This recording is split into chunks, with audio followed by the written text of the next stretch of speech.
Morning, people.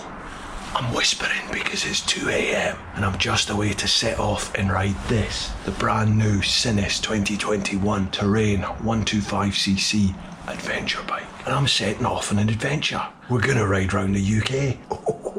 Let's go.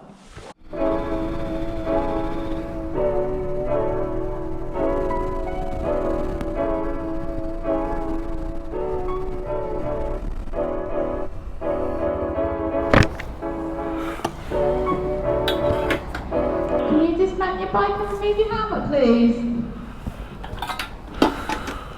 Morning! Fit like it, lads and lassies and everyone in between. Welcome back to the channel. So, yes, the new 2021 Sinnis Terrain 125. What's it all about? If you watch the channel regularly, you'll know I've already done a review of the original Sinnis Terrain 125 and its bigger brother stroke sister, the 380. Sinnis has now brought out this, the new remodel 2021 125. It has a stonking great 12.7, yes, 12.7 brake horsepower and a neck snapping 10 Newton meters of torque. Woohoo! So what possesses me, a 6'3", 20 stone fat knacker, to take this bike around the UK? Well, it's there. This is the same fat knacker that took a jigsaw tower around the world. Why not? And while all of you are at the Adventure Bike Rider Festival weekend watching adventure, I'm out here doing it. Yeehaw! Nationals! Maybe. Land's End, here we come. I just bought a new whip. Spend a couple thousand just to cruise it. Shawty said she love me, but Nationals! Hello, bud. Do you have to pay for bikes? £2. There you go, bud. Thanks, man. Cheers.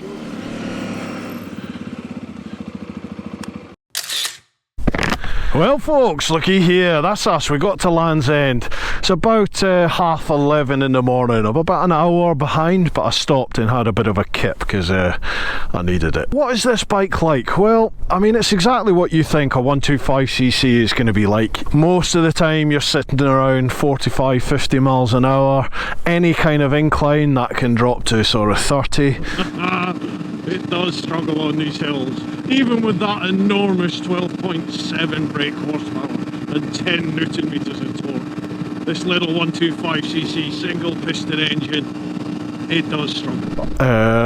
Top speed on this about 70-71, and then it's absolutely flat out. Even going downhill it won't go anymore. However, you've got to bear in mind I am 20 stone, so I'm a bit of a lump on top of this thing. I am not what this bike is aimed at. Handling wise, it's been alright so far. I mean, there's not been any tight twisty stuff as yet. I've been on all A and B roads so far, no motorway, nothing like that, and yeah, it's been fine. Next stage we are heading to St David's, then John O'Groats, and then down to Nest Point and home. I'm trying to get this done in about 72 hours, so no time for coffee. Let's head to St David's. I never tell her, but I put it in the music. Well, that's okay. All I wanna do is make the best of my. So, as you can imagine, this little bike is cracking for filtering. Now, yes, people, those of you who are not in the UK, filtering, lane splitting, whatever you want to call it, is perfectly legal here in the UK. I get some irate comments from some people screaming at me that I'm giving bikers a bad name. It's allowed here, folks, and it's perfectly safe, within reason. But yeah, even with the 66.5 litre capacity panniers and top box, you can thread this bike through the traffic like a needle. Lovely. But this is going to hamper progress slightly, due to be in St David's for around about 9 PM, but I think this is going to knock us back quite a bit of time. But anyway, hopefully we'll get through this soon and we'll be in Welsh Wales. I'm enjoying this little thing. Da, da, da, da. We can be friends if you wanna. We can just talk if you wanna. If you've seen any of my other Sinnis vids, you'll know this expression. Brakes, brakes, brake. It's no different on this one, folks. That little single caliper, single disc at the front, it does struggle to stop my 130 odd kilogram bulk. This bike does not have ABS, it has combined braking. Oh, my bum's getting sore. I'm doing a chopsy.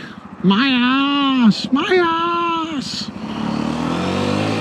Now, as if doing 2,000 miles on a 125 isn't bad enough, I'm doing it via Kalimoto, set to the fast route. So it's just all A and B roads. It's a good way to see a little bit of the country, isn't it?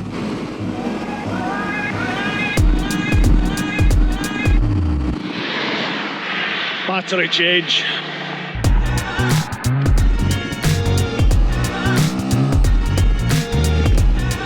Finally, onto some decent twisties. We're just sort of south of the Brecon Beacons in Wales. Due to be at St David's, around about, oh, well, this is saying 10, but I reckon probably half 10, 11, I'd imagine. Traffic like this, that's the issue for me for these 125s. There's more than enough poke to keep up with this traffic, but there's just not enough to overtake most of the time. Certainly not with me on it. With a youngster on it, this is probably a totally different kettle of fish. But with me, I just have to sort of pick a speed and try and maintain it through the curves and look for every opportunity possible to overtake. I suppose that is riding 125s, isn't it?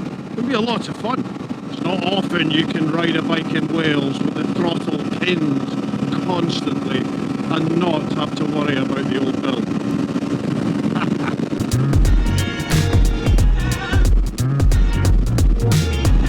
Arse is killing me.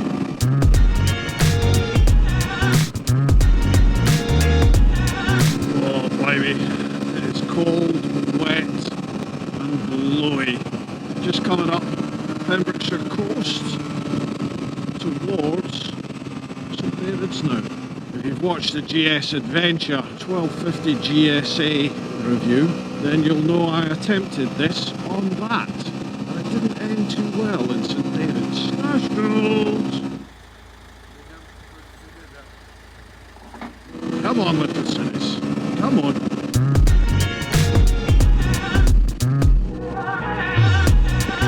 Whew, we're here. This is us in St David's. Just want to get down near the cathedral to say that I'm here, find somewhere for a coffee, and then we'll turn round and start heading north. Well, everywhere looks shut. There we go. St David's Cathedral.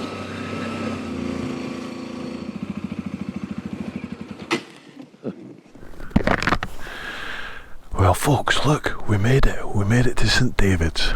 I'm whispering because it's about 10:30 at night. It's very quiet here. That's St David's, and that's a Sinnis, and this is me. I'm pretty tired at the moment. Very cold as well. It's bitter with this wind. What I think I'm going to do is I'm going to do the fast roads to head up past the Lake District and into Scotland, purely because looking around on all these A roads, the petrol stations are all starting to shut, so I could be a little bit ropey for fuel, I think. So I think what I'll do is I'll head to the motorway, just do the motorway stretch over the Lake District. I won't be able to see anything anyway in the dark, and then get into Scotland for the break of day, and we'll come off and start doing the A roads again, head north up to John O'Groats. See you in a bit.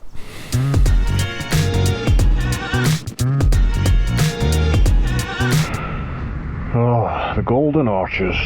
These summer waterproof gloves from Spidey. They're great, but they're not waterproof.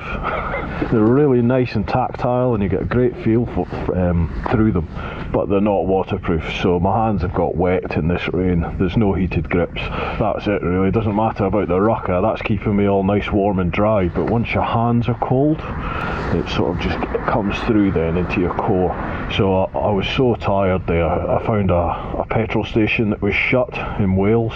I just pulled round the back of that and went to sleep on the floor next to the bike for about an hour and a half. And this is me now at Welshpool, filled up with some fuel, saw that the Golden Arches was open and thought, right, coffee, burger, bosh, we're around. So that's us, now we're ready to head north up to John O'Groats.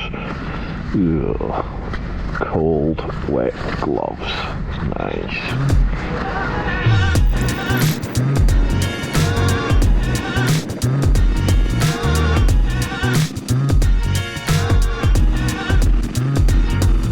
Now it might be because I've done over 1,000 miles on this bike over the last day, but comfort, I'm feeling it on this more than I was on the original 125 Terrain. This is a bit of an unfair comparison, isn't it? Because, well, there's no fairly about it. This is a very extreme ride.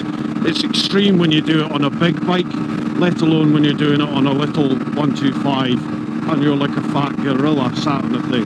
But my arse is killing me, absolutely killing me. I've got pressure points on my knees where my suit is pushing on my knees because I've been sat on the bike for so long.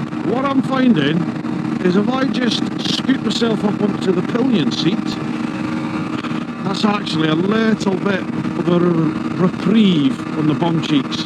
I think the pillion seat's maybe a bit squidgier, and it's just a different contact patch on my arse cheeks.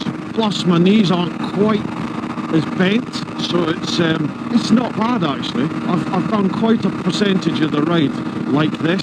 It does get some funny looks off of people, but you know, I'm comfy. Oh my god, 440 miles before we get to John O'Groats, and we've done 1144 so far. Let me sneak up behind, get a tow from this lorry, and we'll slingshot past them. There we go. You've got to plan these overtakes quite carefully, because if you pop out like this and you're on level ground or going downhill, that's awesome. But if halfway past the lorry you start going uphill again, I've found just got to admit defeat, roll off the throttle and come back in behind the lorries. But it's all a game, isn't it? Right, back to it. The best bit of the trip. There we go. Oh, I feel better already. I might need to change down a gear.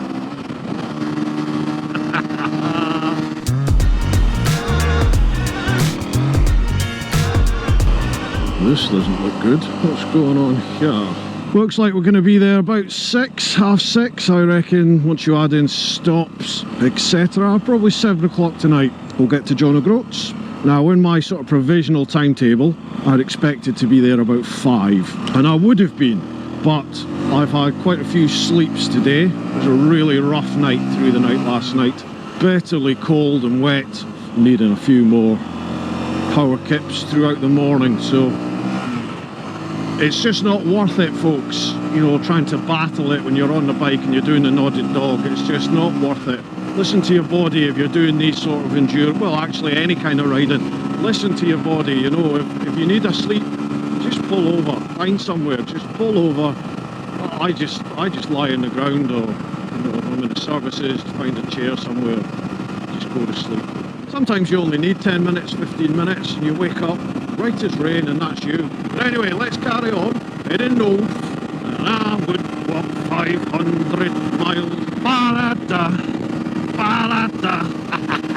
You were all singing, I know you are, I know you are. Good effort. These tiny little thin tyres, I tell you, doesn't take much to get over on the edge of them. I'll make you feel alive. Oh, nice route, Kalimoto. This is a cracking little road, this. Sort of runs parallel almost with the A9, but it's all just back doubles like this. A822. Great fun on a big bike. Let's see what it's like on this thing. Waiting. Some time later. Just keep her pinned. Every gear. Keep the momentum going. seems a lot straighter. On the big bikes you're moving along here and it feels like there's bends like every 3 seconds. On this thing it's like...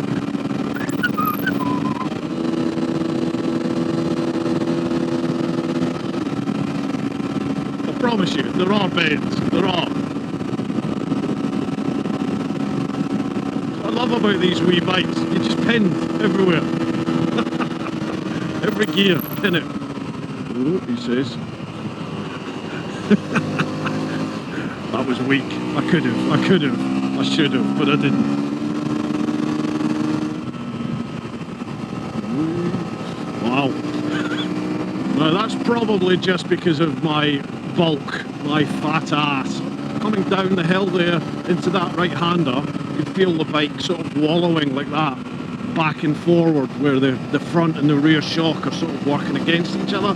The cheap components, so plus, you know, this bike is being properly abused with 20 stone sat on it. I'm sure with a young whippersnapper who's the target market for this bike, it would be fine. Look at that. Oh yes, Caledonia, I'm calling you.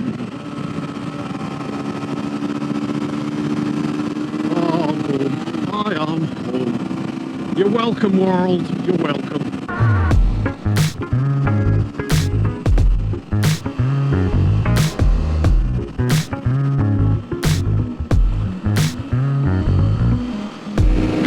This is the infamous A9.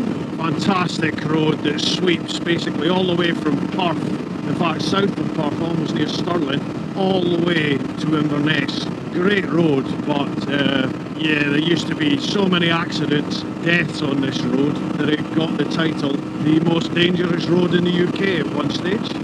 And because of that, the best stretches, just a little bit further north from here, are full of 50-mile-an-hour average speed cameras. But look at this staggering views. I just love this part of the world. My bum is killing me. Jace Chops, you would not want this bike, pal. Oh god. Ow. Ow, ow, ow, ow, ow. Get me to John O'Groats. Woo-ha! Come on, little Sinnis. You can do it. You can do it! And over there is Orkney. I slept on that bench over there. These are tough, man. These are tough. People can't wait to sleep.